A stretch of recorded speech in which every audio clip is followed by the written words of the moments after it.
반갑습니다. 저희는 하나님이 보시기에 좋았더라라고 하는 말씀을 가지고 계속 살펴보고 있는데요. 첫 번째 우리가 살펴봤던 말씀이 뭡니까?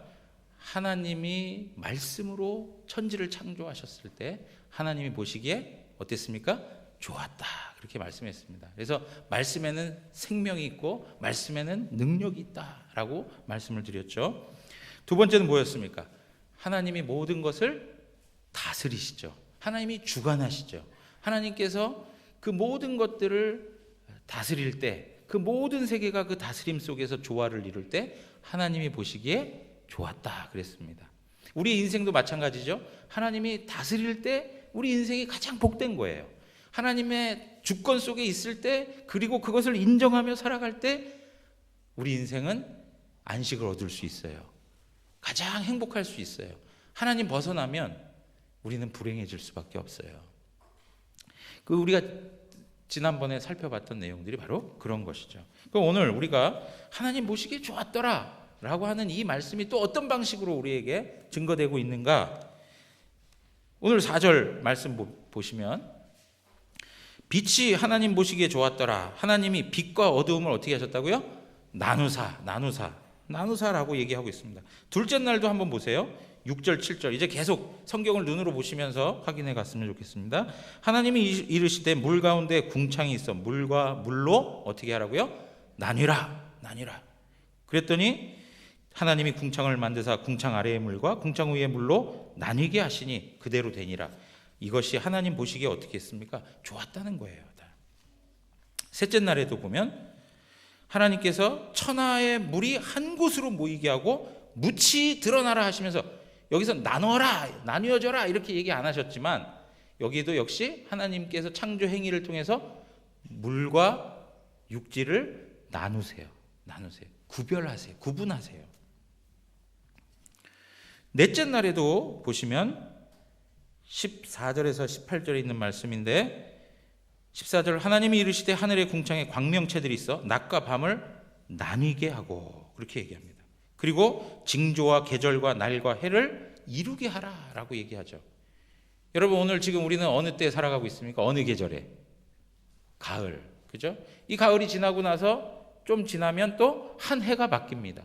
한 날이 지나가고요, 그죠? 날과 월과 해가 구분되어서 우리의 삶을 질서 있게 만들어주고 있죠.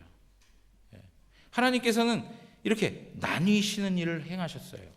그리고 나서 그렇게, 자 18절 가서 보시면, 낮과 밤을 주관하게 하시고 빛과 어두움을 나누게 하시니 하나님 보시기에 어떻게 했다고요? 좋았다, 그렇게 얘기했어요. 좋았다. 하나님께서 창조 행위를 행하시는데 나뉘어지는 일을 통해서 결국에는 하나님 보시기에 좋은 세계를 만드시는 것이죠. 그런데요, 여러분, 이러한 말뿐만 아니라 아까 우리가 어린이 설교에서도 이미 말씀드렸던 것처럼 나뉜다라고 하는 직접적 단어를 사용하지 아니해도 하나님께서 어떻게 하십니까? 각 종류대로 채소를 내고 각 종류대로 열매 맺는 나무를 내셨다, 이렇게 말씀하고 있죠. 이러한 내용들을 보면서 그 모든 것들이 다 그대로 되어지니 하나님이 보시기에 좋았다라는 말이 항상 결론으로 등장하고 있는 걸 볼 수 있습니다. 넷째 날까지 우리가 살펴봤는데 다섯째 날도 마찬가지예요. 다섯째 날도 보면 21절, 하나님이 큰 바다 짐승들과 물에서 번성하여 움직이는 모든 생물을 그 종류대로, 날개 있는 모든 새를 그 종류대로 창조하시니 어떻게 됐다고요? 그 다음에요, 하나님 보시기에 좋았더라. 그 종류대로 하나님이 창조하셨더니 하나님 보시기에 좋았더라. 여섯째 날은 어떻습니까? 여섯째 날도 24절에서 25절 보면, 하나님이 이르시되 땅은 생물을 그 종류대로 내어서 가축과 기는 것과 땅의 짐승을 종류대로 내라. 그랬더니 그대로 되었다라고 말씀하고 있습니다. 25절에 보면 하나님이 땅의 짐승을 그 종류대로, 가축을 그 종류대로, 땅에 기는 모든 것을 그 종류대로 만드시니 하나님 보시기에 좋았더라, 이렇게 말씀하고 있는 것입니다. 사랑하는 성도 여러분, 하나님께서 처음에 창조한 원시 지구의 상태는 어떤 상태였죠? 혼돈과 공허와 흑암이 기품 위에 있는 세계였습니다. 혼돈은 무엇입니까? 뒤죽박죽이 되어 있는 거예요. 엉켜 있는 상태예요. 막 섞여 있는 상태예요. 공허는 무엇입니까? 아무것도 없는 상태예요. 비어 있는 상태예요. 어두움이 있는데 그 어두움의 깊이가 어느 정도인지 모를 정도로 짙은 어두움이 이 땅 가운데 있었어요.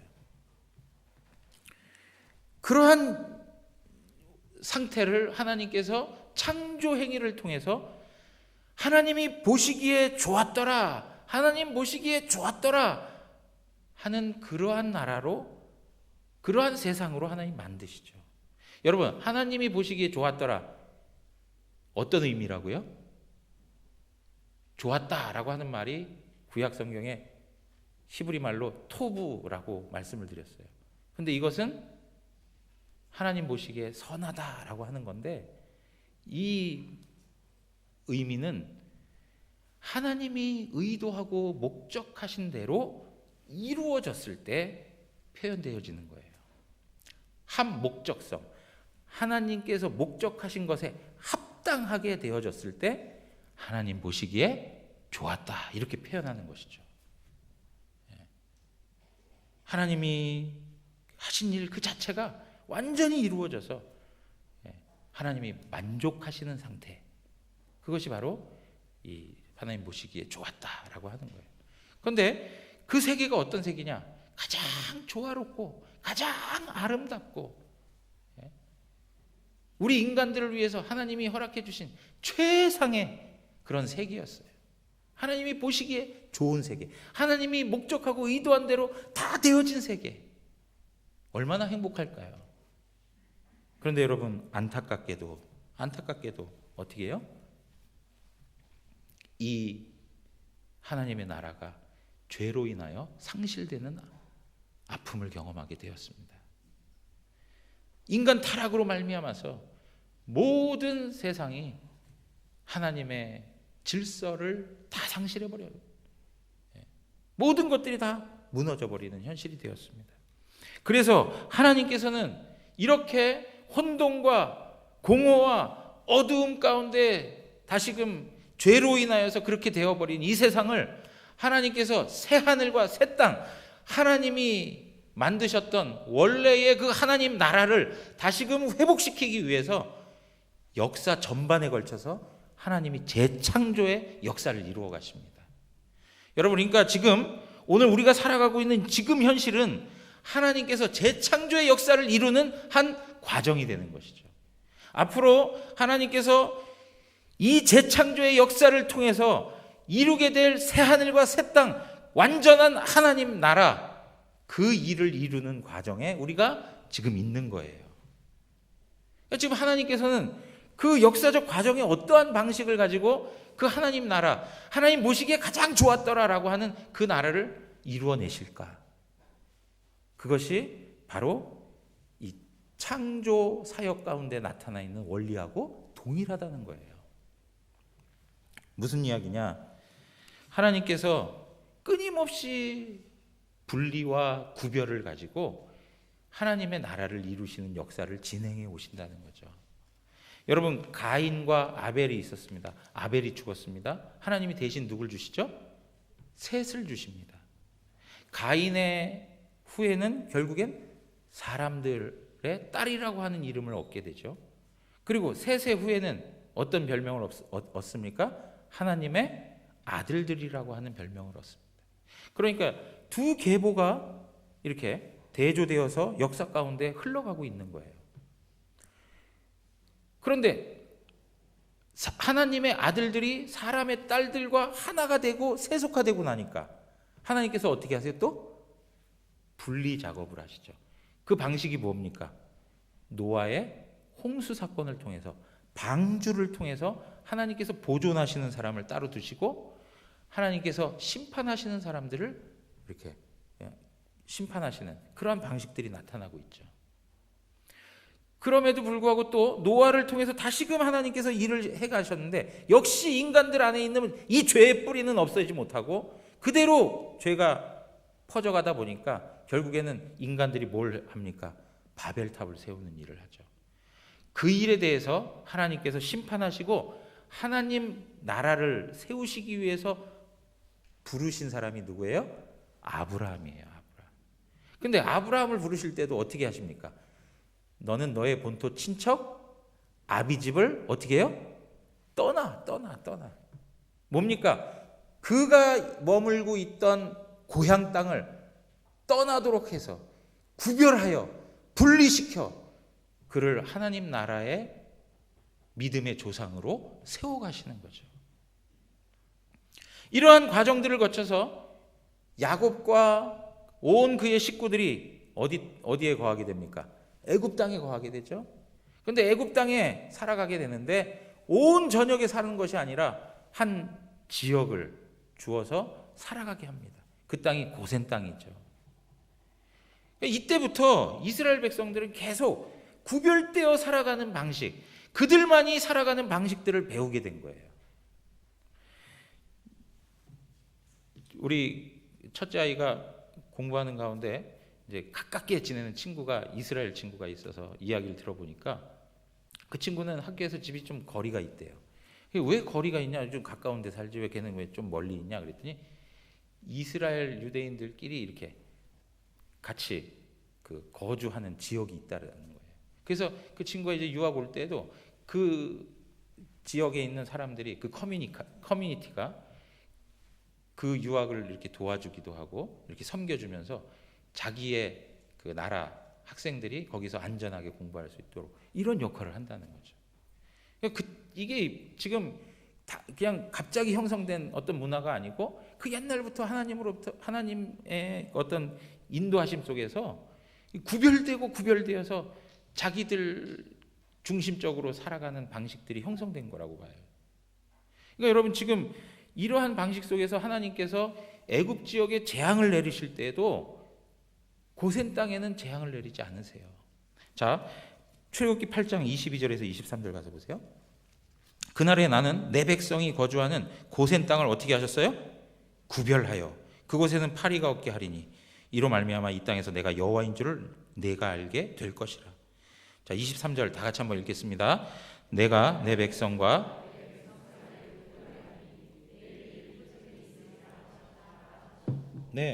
내가 내 백성 누구입니까? 이스라엘이에요. 네 백성, 너의 백성은 누구입니까? 지금 바로에게 얘기하는 거거든요. 그러니까 바로의 백성은 이집트에 있는 사람들 말하는 거예요. 그 사람들 사이를 어떻게 하셨다고요? 구별하셨다 그래요. 구별하셨다. 자, 출애굽기 9장 4절에서 6절에 있는 말씀도 마찬가지예요. 여호와가 이스라엘의 가축과 애굽의 가축을 어떻게 하셨어요? 구별하리니 이스라엘 자손에게 속한 것은 하나도 죽지 아니하리라 하셨다 하고, 그래서 하나님께서 이스라엘 백성들의 가축까지도 구별하여 보호하셔. 그런데 이러한 여러 재앙들 중에 가장 분명한 구별점, 그리고 하나님께서 정말 바로로 하여금 완전히 손들게 한 재앙, 그게 뭐죠? 유월절 사건이죠. 유월절 사건.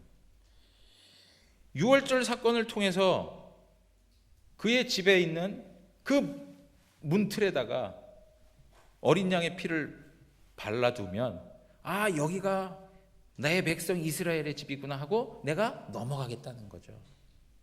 그래서 오직 애굽 사람들의 첫째 아들들만 죽음을 당하는 그러한 일들이 역사 가운데 있었습니다. 하나님께서 특별하게 살리시는 것이죠. 특별하게 살리시는.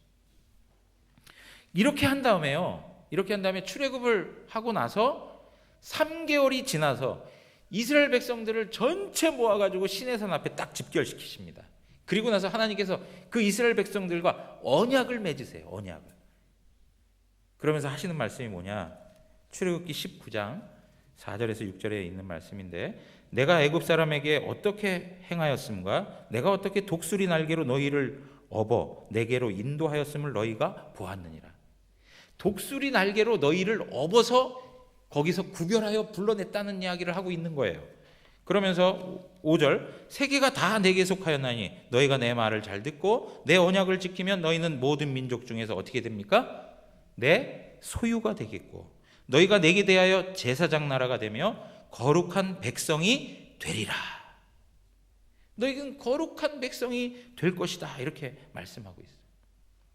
너희는 거룩한 백성이 되었다라고 하는 것을 상기시켜 주면서 그 다음 20장부터 나오는 말씀이 뭐냐면, 내가 불러낸 이스라엘 백성은 거룩한 백성이기에 너네들이 살아야 할 방식은 이러한 것이다 하고 율법을 주시는 거예요.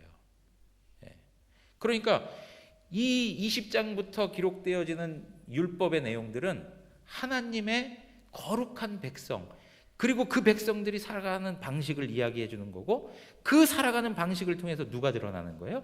하나님의 거룩하심이 드러나는 거죠. 자, 레위기 20장 24절에서 26절 보면 이런 말씀이 있습니다. 내가 전에 너희에게 이르기를 너희가 그들의 땅을 기업으로 받을 것이라. 내가 그 땅 곧 젖과 꿀이 흐르는 땅을 너희에게 주어 유업을 삼게 하리라 하였노라. 나는 너희를 만민 중에서 구별한 너희의 하나님 여호와니라. 구별하신다는 것을 계속 얘기해요.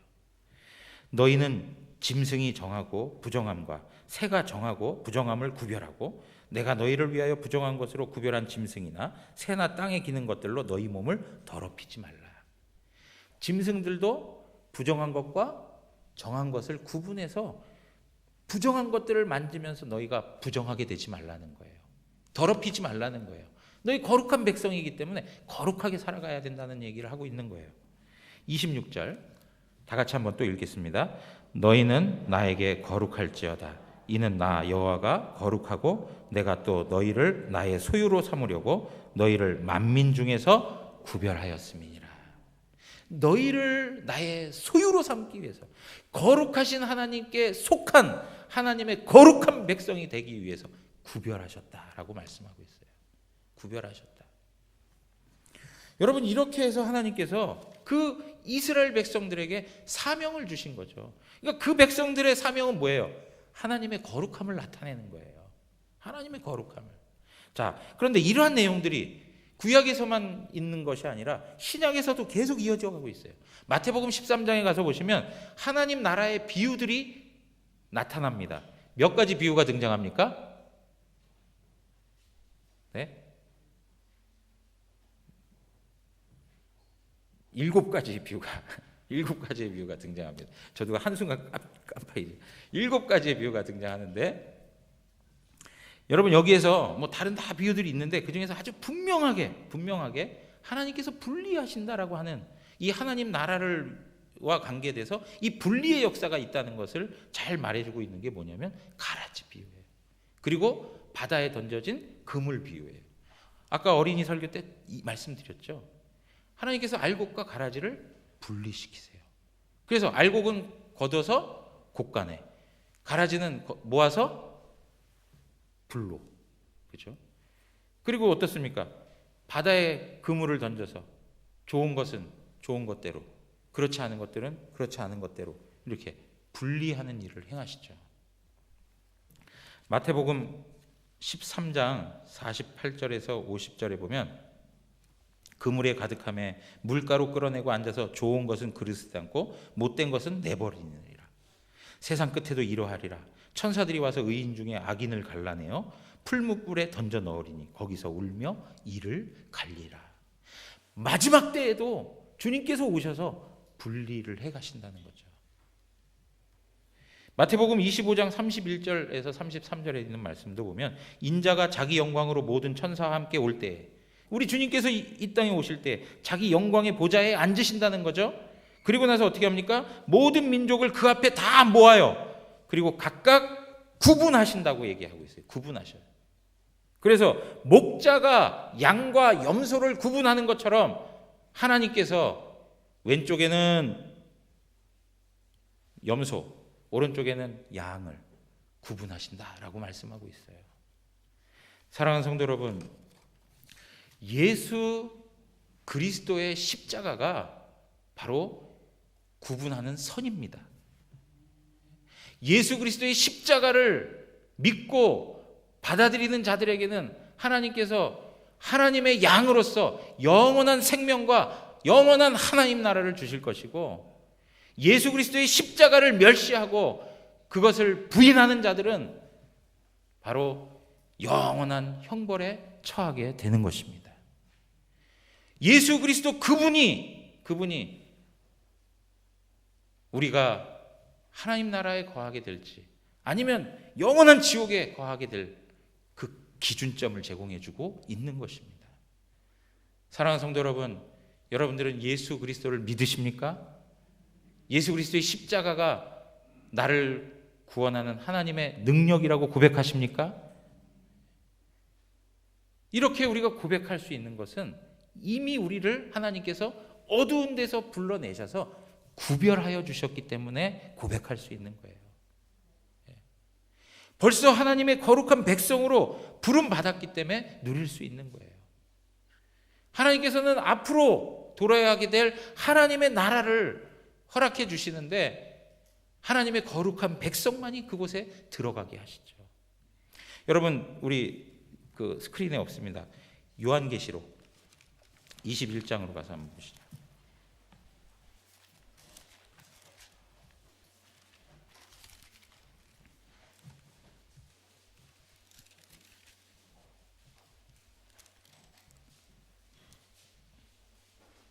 요한계시록 21장 1절에서 2절 한번 다 같이 읽도록 하겠습니다. 또 내가 새 하늘과 새 땅을 보니 처음 하늘과 처음 땅이 없어졌고 바다도 다시 있지 않더라. 또 내가 보매 거룩한 성 새 예루살렘이 하나님께로부터 하늘에 내려오니 그 준비한 것이 신부가 남편을 위하여 단장한 것 같더라. 여러분, 새 하늘과 새 땅을 말하고 있습니다. 이것이 바로 하나님이 이루실 그 나라인 거죠. 그런데 이 새 하늘과 새 땅을 뭐라고 다시 설명하고 있습니까? 2절에 가서 보니까 거룩한 성 새 예루살렘이라고 얘기하고 있어요. 거룩한 성이라고 얘기하고 있어요. 새 예루살렘이라고 얘기하고 있어요. 여러분, 이 성이 바로 새 하늘과 새 땅인 거예요. 그 성의 특징이 뭐라고요? 거룩함으로 설명되고 있어요. 다른 것으로 표현되는 게 아니라 거룩한 성이라고 말씀하고 있어요. 여기에 우리가 뒤에서 보시면 22절 가서 보시면은요, 이런 말씀이 있습니다. 성 안에서 내가 성전을 보지 못하였으니 그래요. 여러분, 거룩한 성 새 예루살렘에 들어갔는데요, 거기에 뭐가 없어요? 뭐가 없다고요? 성전이 없어요. 성전이 없어요. 왜 없다고요? 이는 주 하나님 곧 전능하신 이와 및 어린 양이 그 성전이심이라. 하나님, 전능하신 그 하나님과 어린 양 대신 예수 그리스도가 성전이 되시기 때문에 성전은 없다는 거예요. 그러니까 그 성에 들어갈 수 있는 사람들은 예수 그리스도로 말미암아 거듭난 자들만이 들어갈 수 있는 거룩한 성이라는 거예요. 우리가 6월절에 그 문틀에다가 어린 양의 피를 발랐을 때 구원함을 받았던 것처럼 어린 양 대신 예수 그리스도를 인하여서 구원받은 거룩한 백성들만이 이 성에 들어갈 수 있는 거죠. 자, 그래서 27절 가서 보세요. 27절 다 같이 한번 읽겠습니다. 무엇이든지 속된 것이나 가증한 일 또는 거짓말하는 자는 결코 그리로 들어가지 못하되 오직 어린 양의 생명책에 기록된 자들만 들어가리라. 여러분 믿으십니까? 예? 어린 양의 생명책에 기록된 자들, 예수의 피와 관계된 자들, 예수 그리스도의 십자가를 나의 구원의 능력으로 고백하는 자들, 그들만이 들어갈 수 있는 거예요. 그런데 그 성은 어떤 성이라고요? 거룩한 성이라고요. 거룩한 성. 그러니까 지금 하나님의 일하심 속에서 완성될 새 하늘과 새 땅은 거룩한 도성인데 그 거룩한 나라에 주인공이 될 우리들이 그때만 거룩한 게 아니라 지금 이 순간에도 거룩해야죠. 거룩한 운명으로 하나님이 우리를 부르셨건만 우리의 삶의 모습들을 보면 그 거룩을 상실하고 살아갈 때가 많은 것이죠. 하나님께서 우리를 하나님의 것으로 속하게 만드셨다면 우리가 하나님의 거룩하심을 나타내는 자로 사는 것이 우리의 사명이어야죠. 자, 여러분 보세요. 22장으로 가서 보세요. 22장 11절. 불의를 행하는 자는 그대로 불의를 행하고 더러운 자는 그대로 더럽고 의로운 자는 그대로 의를 행하고 거룩한 자는 그대로 거룩하게 하라. 보라, 내가 속히 오리니 내가 줄 상이 내게 있어 각 사람에게 그가 행한 대로 갚아주리라. 나는 알파와 오메가요 처음과 마지막이요 시작과 마침이라. 우리 주님께서 시작하셨으니까 끝을 맺겠다는 거예요. 그러면서 14절, 자기 두루마기를 빠는 자들은 복이 있으니 이는 그들이 생명나무에 나아가며 문들을 통하여 성에 들어갈 권세를 받으려 함이로다. 여러분, 그들이 입고 있는 의복이 깨끗이 빨려 있는 사람, 빨아진 자들만이 그 성에 들어갈 수 있는 거예요. 예수의 피로 씻겨진 자들만이 들어갈 수 있는 거예요. 그리고 나서 보세요. 15절, 개들과 점술가들과 음행하는 자들과 살인자들과 우상숭배자들과 및 거짓말을 좋아하며 지어내는 자는 다 성 밖에 있으리라. 그 모든 자들은 다 성 밖에 있으리라. 왜요? 거룩함에 합당하지 않아요. 거룩함에 합당하지 않아요. 그러나 우리는 예수의 피로 거룩한 하나님의 자녀가 되었습니다. 그러므로 우리가 미래에 얻게 될 완전한 하나님 나라의 영광은 다른 누구의 것이 아니라 바로 교회의 것이요 우리 자신의 것이 될 것입니다. 그러나 중요한 건 뭐냐? 이 순간에도 하나님께서 우리에게 거룩을 요구하고 있다는 것이죠. 그래서 사도 바울이 이렇게 얘기합니다. 고린도후서 6장 14절에서 7장 1절까지인데요. 한번 보시죠. 너희는 믿지 않는 자와 멍에를 함께 매지 말라. 의와 불법이 어찌 함께하며 빛과 어두움이 어찌 사귀며 그리스도와 벨리알이 어찌 조화되며 믿는 자와 믿지 않는 자가 어찌 상관하며 하나님의 성전과 우상이 어찌 일치가 되리요. 우리는 살아계신 하나님의 성전이라. 이와 같이 하나님께서 이르시되 내가 그들 가운데 거하며 두루 행하여 나는 그들의 하나님이 되고 그들은 나의 백성이 되리라. 그러므로 너희는 그들 중에서 나와서 따로 있고 부정한 것을 만지지 말라. 내가 너희를 영접하여 너희에게 아버지가 되고 너희는 내게 자녀가 되리라. 전능하신 주의 말씀이니라 하셨느니라. 1절 다 같이 읽겠습니다. 그런즉 사랑하는 자들아, 이 약속을 가진 우리는 하나님을 두려워하는 가운데서 거룩함을 온전히 이루어 육과 영의 온갖 더러운 것에서 자신을 깨끗하게 하자. 여러분 보십시오. 사도 바울이 강력하게 얘기하는 게 뭐예요? 고린도 교회 형편 아시죠? 고린도 교회가 얼마나 하나님 말씀에서 떠나 있었는지, 얼마나 많은 문제점들을 가지고 있었는지 아시잖아요. 그들에게 이야기하는 거예요. 믿지 않는 자와 어떻게 함께 멍에를 맬 수 있냐? 의와 불법이 어떻게 함께 할 수 있으며 빛과 어두움이 어떻게 함께 있을 수 있겠느냐? 하나님의 성전과 우상이 어떻게 일치될 수가 있겠냐? 너희들은 하나님께서 구원하여 불러내신 하나님의 백성이요 자녀이다. 하나님은 너희들의 아버지가 되신다. 그러므로 너희들은 육과 영의 온갖 더러운 것에서 자신을 깨끗이 하라, 거룩하게 하라 라고 말씀하고 있는 거예요. 사랑하는 성도 여러분, 하나님께서 우리를 구원해 주신 이유가 뭡니까? 오늘 왜 이 자리에 나와서 예배하고 하나님 앞에 기도하고 하나님 앞에 성도라는 이름으로 살아갑니까? 이 세상에서 세상 사람들이 똑같이 추구하는 부와 명예와 권세와 권력, 쾌락, 이러한 명성을 얻어내기 위해서, 성공이라고 하는 것을 얻어내기 위해서 살아가는 그 모든 사람들과 다를 바 없이, 우리는 좀 더 지혜로워서, 세상 사람들은 자기 힘으로 그것을 구하지만 그 능력이 안 돼서 그걸 얻을 수 없지만 우리는 하나님의 이름을 빌어서 그 세상의 모든 것을 얻어보자라고 하나님 앞에 살아가고 있는 건 아닌지. 하나님께서는 우리에게 관심을 두고 있는 것은 다른 게 아니라 거룩에 대해서 관심을 두고 있는 거예요. 하나님께서는 우리로 하여금 새하늘과 새 땅에 합당한 하나님의 거룩한 백성들로 끊임없이 만들어가기를 원하시는 거예요. 이 땅에 우리와 함께 하시는 성령께서 행하시는 가장 중요한 일이 무엇입니까? 성화예요. 성화. 거룩하게 하시는 거예요.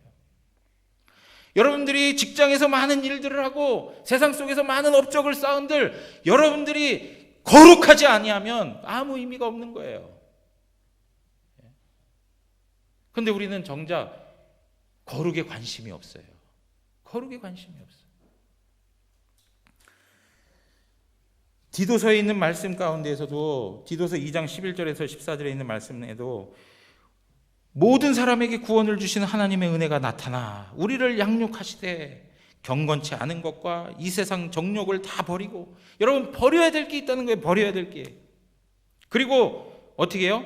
신중함과 의로움과 경건함으로 살아라. 버리고 살아가는 삶이 우리에게 있어요. 버려야 돼요. 근데 우리는 세상의 잡동사니들을 다 끌어안고 살아요. 우리는 하나님의 마음이에요. 하나님이 거하시는 성전이에요. 우리의 마음은 하나님의 집이에요.